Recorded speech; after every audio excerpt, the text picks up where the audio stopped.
বিশাল একটা বিজয় হয়েছে আমাদের। এই বিজয়ে আওয়ামী লীগের কফিনে শেষ পেরেক লাগানো হয়েছে। এইটা সাহেব একটা পেরেক লেগে দেন কফিনে, একই সাথে মোদিরে পাইরে ফেলার ব্যবস্থা করাইছে। 2024-এর 5ই আগস্ট থেকে আজ পর্যন্ত আমরা গুমের পেছনে জড়িতদের বিচারের দাবিতে এক ভয়ঙ্কর শক্তির বিরুদ্ধে লড়াই করছি। সেই লড়াইয়ে বিজয় আসছে প্রাথমিক বিজয়। প্রথম ধাপে আমরা ওয়াকারকে পরাজিত করতে পারছি। আন্তর্জাতিক অপরাধ ট্রাইব্যুনাল এক ঐতিহাসিক পাহাড় সম কঠিন কাজ করছে। জয়েন্ট ইন্টারোগেশন সেল এবং TFI task force for interrogation, এই সেলে গুম এবং নির্যাতনের 2 মামলায় মোট 30 জনকে আসামি করা হয়েছে এবং এর মধ্যে আছে ডিজিএফআই এর সাবেক অনেকগুলা পরিচালক এবং আর্মির সেনাবাহিনীর উর্দি পড়া দুর্বৃত্তরা। তবে এই ঘটনা থেকে বাংলাদেশের মিডিয়া কারা নিয়ন্ত্রণ করে সেটা ধারণা পাওয়া গেছে। আমার দেশ এবং কয়েকটা সামান্য গণমাধ্যম ছাড়া কেউই সাবেক ডিজিএফআই এর কর্মকর্তাদের বিরুদ্ধে গ্রেপ্তারি পরোয়ানার খবরটাতে ডিজিএফআই শব্দটা পর্যন্ত ব্যবহার করেনি। সবার শিরোনামে ছিল শুধু হাসিনা আর সাবেক সেনা কর্মকর্তাদের নাম।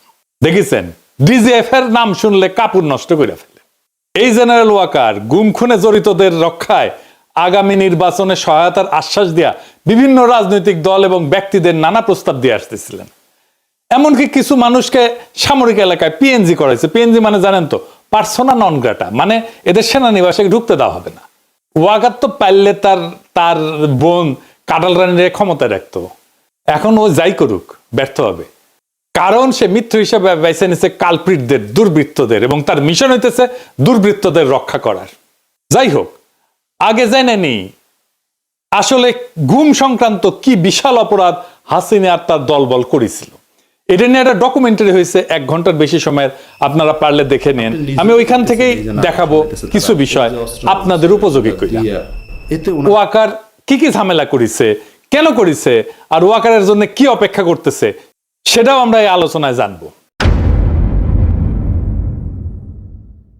আপনারা আয়নাঘরের কথা শুনেছেন না? মানে দেশে তো জেলখানা আছে, তাহলে আয়নাঘর কেন লাগে? আর আয়নাঘরে কারা ছিল? আয়নাঘরে ছিল গুমের শিকার হতভাগ্যরা। হাসিনার আমলে কয়েক হাজার গুম হয়েছে। গুম কমিশনে অভিযোগ জমা পড়েছে 1676টা। গুম কমিশনই বলে যে এটা একটা সামান্য অংশ, গুমের শিকার একটা বড় অংশই ঝামেলা এড়ানোর জন্য অভিযোগই করতে চায় না। শোনান এডিটর সাহেব কি বলে গুমের শিকার ব্যক্তিরা। ওই ওপেনলি ওইভাবে সাক্ষাৎকার দিব না, কারণ ওটা এভিডেন্স থেকে যাবে। আমার আজ হোক কাল হোক আমার তো আসলে পরেরটাও চিন্তা করা লাগবে, ফ্যামিলি আছে। এমনি তো অত্যাচারের শিকার হয়েছি, গুম ছিলাম, মিথ্যা মামলা নিয়ে জেলে ছিলাম, এখনো স্টিল নাও হাজিরা দিচ্ছি। ওই 16 সালে গুম হওয়ার কনসিকুয়েন্স এখনো বিয়ার করতেছি। আমার ফ্যামিলি স্টিল নাও সাফারার, আমার ক্যারিয়ার ধ্বংস, সবকিছু হয়ে গেছে। শুনলেন তো? তো জেলে নিতে হইলে তো একটা প্রসিডিওর লাগবে, আদালতে নিতে হবে, আপনি জামিনের আবেদন করতে পারবেন, উকিল নিয়োগ করতে পারবেন, সবার উপরে আপনার বিরুদ্ধে তো অভিযোগ লাগবে একটা, যে আপনি একটা অপরাধ করছেন, তাই না? প্রমাণ লাগবে। যার বিরুদ্ধে অভিযোগই নাই তারে কি করবে? যেমন ধরেন ব্যারিস্টার আরমান, সে তো কোনো অপরাধ করেনি। ব্রিগেডিয়ার আজমি, সে তো কোনো অপরাধ করেনি। হুম্মাম কাদের চৌধুরী, সে তো কোনো অপরাধ করেনি। তাদের তো জেলে দেওয়া যাবে না, গ্রেপ্তার করা যাবে না। তাদের রাখতে হবে এমন একটা কয়েদখানায় যেখানে দেশের আইন আদালত কিছুই কাজ করবে না, সব গায়েব করে দিবে। যারা হাসিনার শাসনের জন্য চ্যালেঞ্জ, তাদের জন্য আয়নাঘর।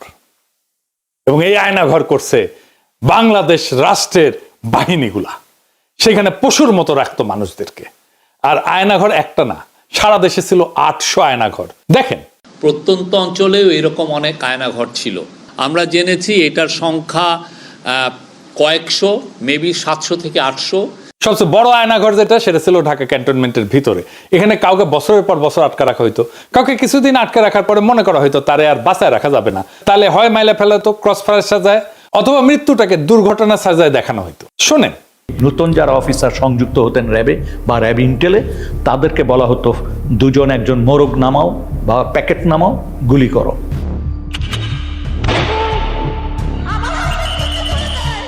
যখন ক্রসফায়ার বেশি সমস্যা হয়ে গেল আন্তর্জাতিকভাবে এবং জাতীয়ভাবে, যে এরা এটা নিতে পারতেছিল না আর এটা ক্রিটিসিজম, তখন ওরা বললো যে আরে আমরা বডি প্রডিউস করি কেন, নাই করে দিলি তো হয়, তাহলে তো কেউ বুঝবে না কি হয়েছে। তখন এটাই মুভ করলো ওরা। এটা একটা ডিসিশন ছিল। হাত পা বেঁধে চলন্ত ট্রেনের নিচে ফেলাই দেওয়া হইতো, বা বাস ট্রাকের নিচে। চিন্তা করেন, এমন অনেক মৃতদেহ পাওয়া গেছে যাদের ট্রেনে কাটা পড়ছে, চেনা যায় না, অজ্ঞাত। দেখেন কি বিভৎস অবস্থা। এমন একজন বাইসা ফিরছে, গাড়ির নিচে ধাক্কা দিয়ে ফেলাই দিছিল, আল্লাহ বাঁচাই দিচ্ছেন। শোনেন তার মুখ থেকে। ওই আবদুল্লাহপুর আশুলিয়া রোড যেটা, সেখানে নিয়ে যায়। নিয়ে যাওয়ার পরে উনি অন্যদেরকে নেমে যেতে বলে। নামার পরে আমাকে যে কানে কানে বলতেছে, ভাইজান আমাকে ক্ষমা করে দিয়ে দেখেন, আপনাকে তো চলন্ত গাড়ির সামনে ফেলে দেওয়ার জন্য বলা হয়েছে। হঠাৎ করে মানে আমাকে ধাক্কা দেওয়া হলো এবং আমি খেয়াল করতেছি যে গাড়ি শব্দ আসতেছে। তো আমি তো তখন ধরে নিয়েছি যে আমি শেষ, আমি পড়ে গেছি। পড়ে যাওয়ার পর মানে পড়ে যাওয়ার পরেও দেখতেছি যে আমি বেঁচে আছি। আমারে তুলে ধরে বলছে যে আপনি ভয় পাবেন না, আপনাকে তো আমরা রাস্তায় ফেলে দিয়েছি, কিন্তু গাড়িটা পাশ দিয়ে চলে গেছে। তবে আমি টের পাইছিলাম যে গাড়িটা যখন জোরে খুব রানিং এ আসতেছে, আবার যখন ফেলে দিবে ব্রেক শক্ত করে ধরে পাশ দিয়ে টা করে শব্দ হয়, যেটা ঠিক সেই শব্দটাই আমার কানে আসছে। এইভাবে অজ্ঞাত ব্যক্তির লাশ পাওয়া যেত ট্রেনে কাটা পড়া। রেলে কাটা পড়লে হয় কি, দায়ী কিন্তু কাটা মানুষ, কাটা পড়া মানুষ। বাংলাদেশের আইনে কারো দোষ হয় না, সেজন্যই ট্রেনের নিচে ফেলাই দিত। কাউকে ইনজেকশন দিয়ে অজ্ঞান করে ট্রেনের নিচে ফেলাই দিত, গাড়ির নিচে ফেলাই দিত। কি অবস্থা চিন্তা করেন তো। যদি ডেড বডি পাওয়া যেত তাহলে তো বিপদ। তখন তাদের নদীর মাঝখানে নিয়ে গুলি করে পেট চিরা কোমরে সিমেন্টের বস্তা বেঁধে ডুবাই দেওয়া হইতো। জিয়াউল হাসান নিজের হাতে এরকম মানুষকে মারছে। শুনেন স্বীকারোক্তি। যখন যাওয়া শুরু হলো, আমরা ইয়েতে যাওয়ার পরে উনি ডেস্টিনেশনটা আগে থেকে বলেন না কোথায় যাবে, সাউথের দিকে যাবো। তো যাওয়ার পরে তারপরে বললো যে স্লো ডাউন। যখন স্লো ডাউন বললে তখনই বুঝি যে এখন প্রক্রিয়া শুরু হবে। যখন কলের ভিতর দিকে তাকে তুলে নিয়ে আসে, সিমেন্টের বস্তা কিন্তু বাইরে থাকে স্যার। কলের মুখটা খুলে একজন করে তুলতেছে স্যার, সিমেন্টের বস্তা দিয়ে সে বেঁধে ফেলতেছে, পাতে হচ্ছে হাঁটু বরাবর হয়েছে, হাঁটু বরাবর হয়েছে। বেঁধে পায়ের কাছে সিমেন্টের বস্তাটা থাকে, একদম কর্নারে রাখছে। সেকেন্ড মেন স্যার পিলোটা রয়েছে, পিলোটা দিয়ে দেখছে সব। তাদের পছন্দের জায়গাটা হলো মাথা স্যার, মানে মাথার এখানে বা এই পাশে বালিশ থেকে তারপরে একদম 6 রাউন্ড ফায়ার করে। 2 রাউন্ডটা ফায়ারের প্রয়োজনটা কখনো তার মনে হয়েছে কারো হাত কেঁপে গেছে, তখন উনি বলতে পারছেন। ঢাকায় সুন্দরবনের দস্যুদের কাছ থেকে উদ্ধার করে একটা ট্রলার ব্যবহার করা হইতো এই কাজে। এইটা সাহেব দেখান সেই স্বীকারোক্তি। দস্যুদের কাছ থেকে উদ্ধার করা ট্রলার, যেটা জেনারেল জিয়াউল হাসানের টিম এটা এনেছিল, এবং পরবর্তীতে আমরা জেনেছি যে জিয়াউল হাসানের প্রত্যক্ষ তত্ত্বাবধানে অনেক মানুষকে ওখানে নিয়ে যাওয়া হতো রাতের গভীর রাত্রে। এই জায়গাটা এবং বন্দিরা থাকতো বুঝছেন এখানে এই ডেকের উপরে, কোনো কোনো সময় তো ডেকের ভিতরে থাকে। অ্যান্ড দেন অফিসাররা কারণ ডেকের ভিতরে না থাকলে দেখা গেলো মাঝে দেখে ফেলি, এরকম হয়। ওরা সবই এখানে বা কেউ এখানে থাকতো। অ্যান্ড দেন এখানে এনে শুট করে এখান থেকে ফেলে দিবেন। ওখান থেকে ফেলি পেট ফাটতেছে ওখানে কুইক অ্যাকশন। হচ্ছে গিয়ে এখানে যাওয়ার পরে এই যে মানুষটাকে শোয়ালেন, যাওয়ার পরে বাঁধার পরে তারপরে আপনার গুলি করে ফেলা দেওয়া হয়। এদিকে বাঁধার রশিটা রেডি থাকে, ওইদিকে সিমেন্টের বস্তার সাথে রশি বাঁধা রেডি। যেমন রশি বাঁধার থেকে সিমেন্টের বস্তা খুলে না যায়। তারপরে বাকি রশিটা এখন এটা কোমরের সাথে দিয়ে বাঁধা সবচেয়ে সহজ। that of any other places of the whole body. এখানে গুলি করে লোয়ার পোর্শন ধরে ফেলে দিল। কে ফেললো? জিয়া তো গুলি করলো, এখন জিয়েই ফেললো না সাথে আরো যে লোক ছিল তার কে ফেললো এটা আমার খেয়াল নাই।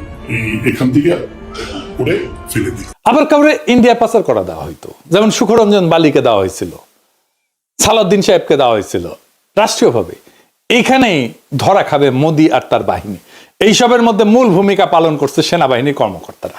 ওইখানে নিয়ে 2টা লোক আইছিল হুমড়াই করে, বললো তোর পার করে দেব, তারপরে তুই ওই জায়গায় কতদিন থাকবি, আবার আমরা তো আবার ব্যাগ নিয়ে আসবো।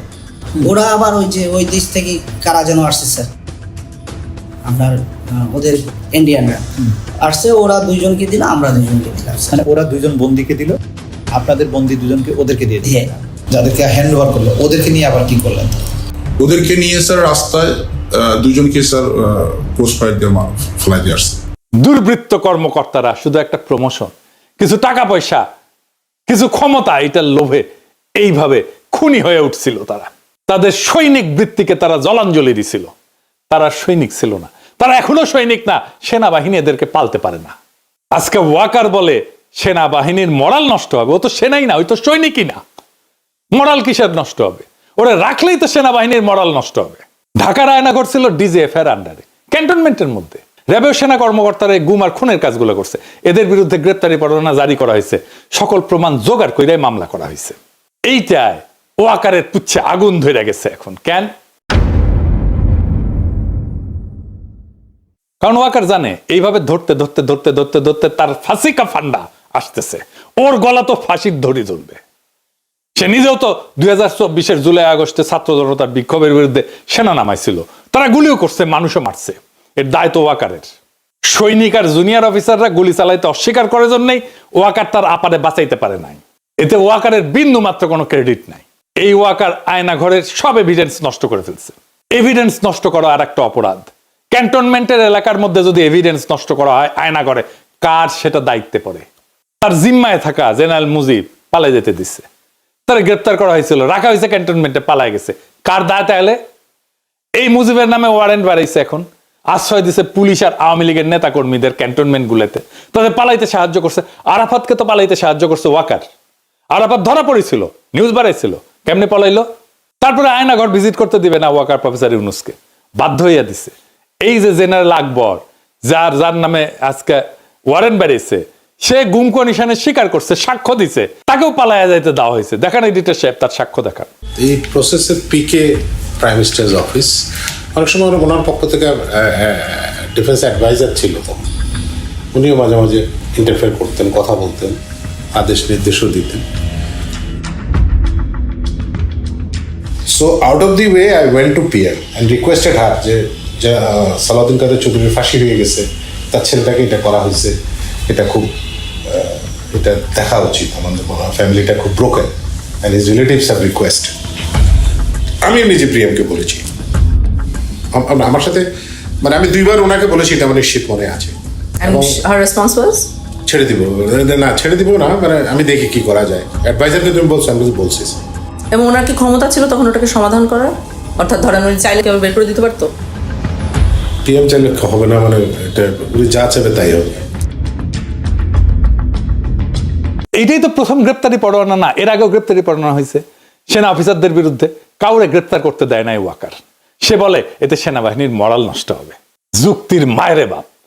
নিজেরা নিজেদের সৈনিক বৃত্তিকে কলঙ্কিত করছে, নিজেকে নিছক একজন ঠান্ডা মাথার খুনি বানাইছে, তাতে মরাল নষ্ট হয় না। ক্যান্টনমেন্টের মধ্যে আয়না ঘর বানায় রাখলে মরাল নষ্ট হয় না। মোটা আজিজকে শেখ হাসিনার বডিগার্ডের ভাই কোটায় আর মোটা ওয়াকারকে জামাই কোটায় সেনা প্রধান বানাইলে মরাল নষ্ট হয় না। বিডিআর 57 সেনা অফিসারকে ইন্ডিয়া খুন করাইলে মরাল নষ্ট হয় না। কয়েক মাইল দূর থেকে বিডিআর হেডকোয়ার্টারে কাউকে রক্ষা করার হিম্মত দেখাইতে না পারলে মরাল নষ্ট হয় না। ব্রিগেডিয়ার আজমিকে আয়না ঘরে আটকায় রাখলে মরাল নষ্ট হয় না। আর তারে যে বছরের পর বছর যেই সৈনিকেরা পাহারা দিছে, তারা দেখে নাই একজন নিরাপরাধ চৌকস উচ্চ পদস্থ সেনা অফিসারকে বিনা আইনে এইভাবে বন্দি করে রাখা হয়েছে, তাদের মরাল নষ্ট হয় নাই? তারা কথা বলে না এটা নিয়ে তার পরিবারের সাথে, তার বন্ধু বান্ধবের সাথে, তার কলিগদের সাথে? নারায়ণগঞ্জে কন্ট্রাক্ট কিলিং করে 7 জনকে মাইরা শীতলক্ষায় ভাসায় দেওয়া মরাল নষ্ট হয় নাই সেনাবাহিনীর? আবদার ধরিছে মার্শাল ল কোর্টে বিচার করতে হবে। কেন জানেন? মার্শাল ল আইনে গুম কোনো অপরাধ না, তাই মার্শাল ল কোর্টে বিচার করলে সবাই খালাস পেয়ে যাবে। চিকনা বুদ্ধি আছে ওয়াকারের, শুধু বুড়ি মোটা না, মাথার বুদ্ধিও চিকনা আছে। কর্নেল ফারুক, মেজর ডালিমকে মার্শাল ল কোর্টে বিচার করা হয়েছিল। অপরাধ করলে বিচার হবে বাংলাদেশের আইনে। গত 15 বছরে সেনাবাহিনীর মরালকে ঘুমাইতেছিল। ওয়াকার জানে কই তার বিপদ, তাই সে আমাদের পিছে তার কুত্তা আর পোত বালকদের লাগাই দিছিল। এক পোত বালক তো তার হিরো বানায় আল জাজিরায় স্টোরি করেছে, আর আরেক পোত বালকের সাক্ষাৎকার দেয় ওয়াকার। এক সময় তো ওয়াকারের নিয়ে কিছু কয় যেত না, টেকা পয়সা ছড়ায়, বট বাহিনী লাগায়, এইসব পোত বালকদের দিয়ে ক্যাম্পেইন করায় নিজের বিপ্লবের হিরো বানায় ফেলেছিল। থাইল্যান্ডে গেছিল এই দুই পোত বালক একই টাইমে। পেমেন্ট আনতে গেছিল কিনা কে জানে, জিগান। আমি শুনেছি ডিজিএফআই পেমেন্ট দিছে, থাইল্যান্ডে নিয়েছে, তবে ওইটাই লাস্ট পেমেন্ট। ডিজিএফআই ওই ফান্ড জয় বাংলা হয়ে গেছে। এটা সিম্পল লজিক বা যুক্তি বুঝেন। হাসিনা বা আওয়ামী লীগ যদি একজনের বিরুদ্ধে প্রতিশোধ নিতে চায়, তাহলে সেটা কে কে হবে? তালিকা করলে আমার নাম তো 1 থেকে 5 নম্বরের মধ্যে থাকবে। হাসিনা নিজে আমার নাম কইছে না, একবার না 2বার কইছে। সে আমার মাইরা ফেলাইতে বলছে, তার বক্তব্যে বলছে না শ্বশুর বাড়ি পাঠায় দিতে। আর ওদিকে সেই কি পিনাক ভট্টাচার্য, ও কিন্তু ভট্টাচার্য না, ও কিন্তু হিন্দু থেকে মুসলমান হয়েছে। ও একদম জামাত ইসলামের নেতার মেয়েকে বিয়ে করেছে। ও এখন ও ভট্টাচার্য লেখে কিভাবে? ও তো ধর্মান্তর হয়ে গেছে। এটা তো কোনো আশা নাই, কোনো মিডিয়াতে জানতে হবে তাই সোর্সটা না, কারণ ওর শ্বশুর বাড়ি তো মানুষই যতদূর সম্ভব বোধহয় ত্রিশাল বা টাঙ্গাইলে না,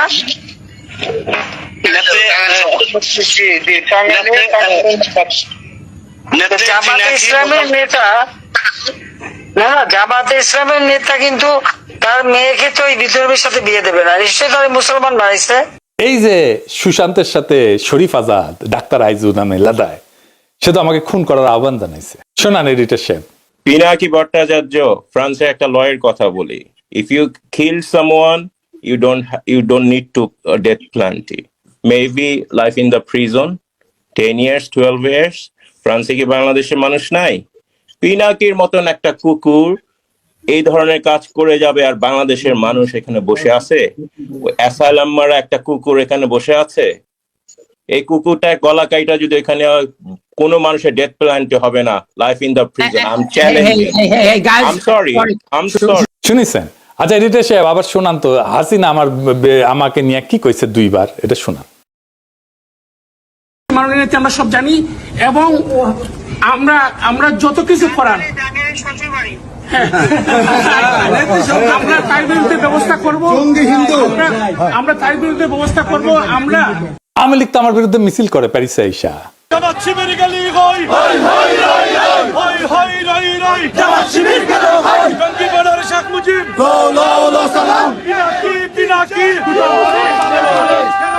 ইন্ডিয়ানরা আমার পছন্দ করে, আমার বিরুদ্ধে তো ইন্ডিয়ানরা পর্যন্ত কন্টেন্ট বানায় গালাগালি করে আমার পোস্টে আইসা।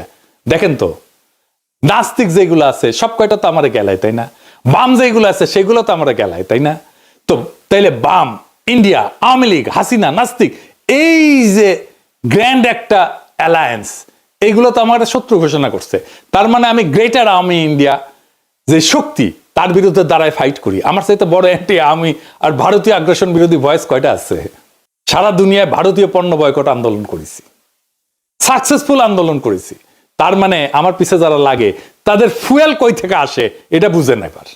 সব কয়টা ইন্ডিয়ান লেসপেন্সার, এদের মিশন আমারে থামায় দেওয়া, পারে নাই, হ্যাঁ পারবেও না ইনশাল্লাহ। কারো রাজনীতিটা পরিষ্কার থাকলে তারে থামানো যায় না, এটা তো সহজ কাজ না। যাই হোক, এই ওয়াকার আওয়ামী লীগরে মাঠে নামাইছে, তো সেনাবাহিনী একটা আওয়ামী লীগরে ধরছে, এটাও ধরে নাই। আওয়ামী লীগের মিছিলের পাশ দিয়ে আর্মির গাড়ি যায়, ভিডিও আছে। সেনাবাহিনী প্রেস কনফারেন্স করে, সেখানে হাসিনার গোয়াচাটা সাংবাদিকরা প্রশ্ন করে, বিদেশ থেকে ইউটিউবাররা সেনাবাহিনীর বিরুদ্ধে বিষোদ্গার করে, আপনারা কি করতেছেন? আমি বলে দিই উত্তরে, সাংবাদিকের বাচ্চা বালটা করবে আমাদের। আর সেনা অফিসার যে উত্তর দেয়, গাইগুইকেরা উত্তর দেয়, আপনারে কইতেছি এইসব প্রশ্নের বালসালের উত্তর দেবেন না। ওই সাংবাদিক তো কখনো প্রশ্ন করলো না হার্পিক মজুমদার যে অস্ত্র হাতে যুদ্ধ করার কথা কইলো রাষ্ট্রের বিরুদ্ধে, এই ব্যাপারে সেনাবাহিনীর মতামত কি জানেন না? এই হার্পিক যে অস্ত্র ধরে যুদ্ধের কথা বলছে, একবার না একাধিকবার বলছে। আজ শোনেন একটা। আমি আবারও আপনাকে বলি যে সশস্ত্র সংগ্রাম, গেরিলা প্রস্তুতি, এগুলো আমাদের জন্য জরুরি এবং সেটা আমাদেরকে ভাবা শুরু করা উচিত। আমি মনে করি বাংলাদেশ আওয়ামী লীগের এসব পুতু রাজনীতি করার সুযোগ নাই।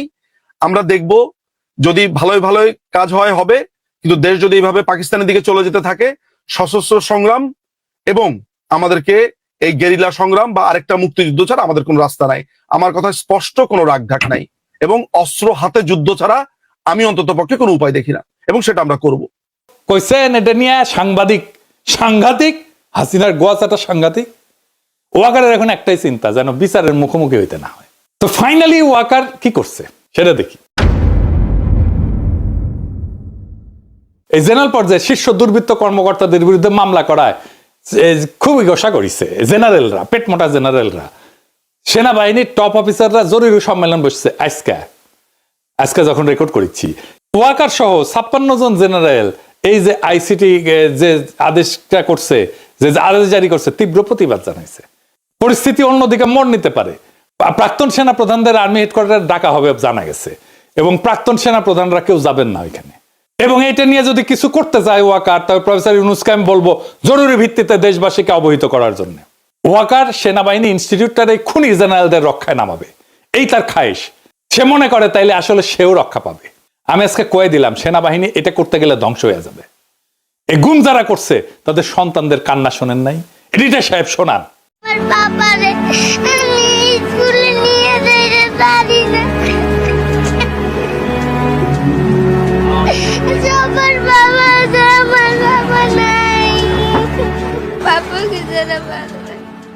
আর একটা শোনান। আমার বাবাকে আমি একবারও দেখি নাই।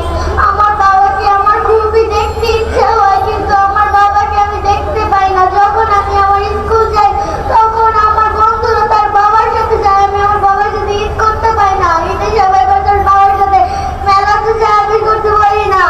সবাই সবার বাবার সাথে মার্কেটে যায়, জামা কিনতে, না আমি পারি না। কেন? সরকারের কাছে আমার একটাই দাবি, আমার বাবাকে ফিরিয়ে দেয়। আমি আমার বাবাকে দেখতে চাই। আমার বাবা ছাড়া আমার ভালো লাগে না, আমি আমার বাবাকে দেখতে চাই। আর একটা শোনান।